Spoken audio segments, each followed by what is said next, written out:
Xiaomi launch করে দিয়েছে তাদের নতুন ধামাকা শাওমি 14টি।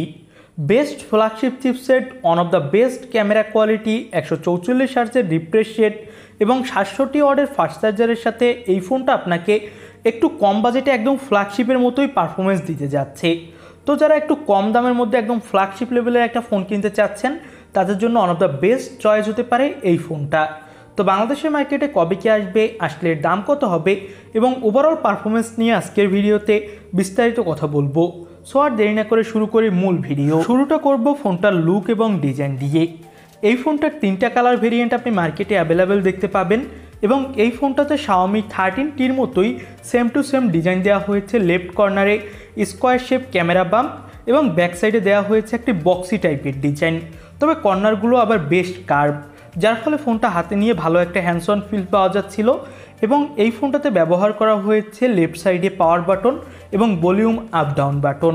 এবং ফোনটা IP68 রেটিং হওয়ার কারণে এই ফোনটা আপনি 2 মিটার পানির নিচে একদম 30 মিনিট পর্যন্ত ঠিকঠাক পাবেন।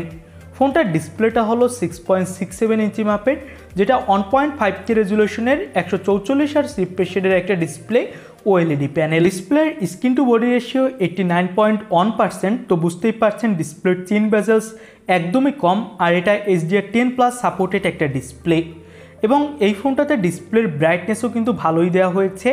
ডিসপ্লের পিক ব্রাইটনেস থাকছে 4000 নিটস। তো বুঝতেই পারছেন ডিসপ্লেটা বেশ ব্রাইটনেসওয়ালা একটা ডিসপ্লে হতে যাচ্ছে এবং ডিসপ্লে কোয়ালিটি একদম ফ্ল্যাগশিপ লেভেলের, কোনো সন্দেহ নেই।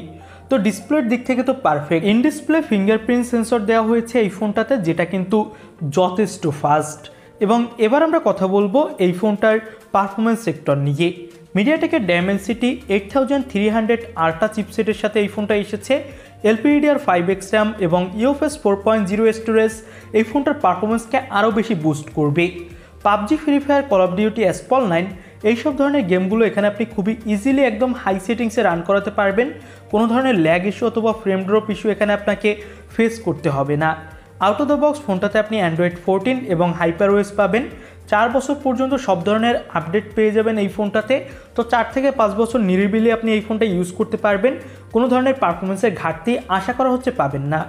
50 মেগাপিক্সেলের প্রাইমারি ক্যামেরা, 50 মেগাপিক্সেলের পেরিস্কোপ টেলিফোটো ক্যামেরা এবং 13 মেগাপিক্সেলের আল্ট্রা ওয়াইড ক্যামেরা থাকছে ফোনটার ব্যাক প্যানেলে। এবং ফোনটার সামনে ব্যবহার করা হয়েছে 32 মেগাপিক্সেলের সেলফি ক্যামেরা। ফোনটা দিয়ে তোলা কিছু ছবি আপনারা দেখে নিন, তাহলে বুঝতে পারবেন ফোনটার ক্যামেরা কোয়ালিটি কতটা বেশি জোস। দেখতেই পাচ্ছেন ডিটেলস বলেন, ব্রাইটনেস সব কিছু একদম পারফেক্ট কম্বিনেশনে এসেছে এবং ক্যামেরা কোয়ালিটি অনেক বেশি ভালো লেগেছে আমার কাছে। ব্যাকসাইডের ক্যামেরা দিয়ে 4K-তে এবং সামনের ক্যামেরা দিয়েও আপনি 4K-তে ভিডিও রেকর্ডিং করার সাপোর্ট পেয়ে যাচ্ছেন এই ফোনটাতে। এবং এই ফোনটাতে 5000 mAh ব্যাটারির সাথে সাথে পাবেন 67 ওয়াটের ফাস্ট চার্জার, যে চার্জারটা দিয়ে আপনি খুবই দ্রুত এই ফোনটা চার্জও করতে পারবেন। এবার ফোনটার প্রাইজিংটা নিয়ে কথা বলবো।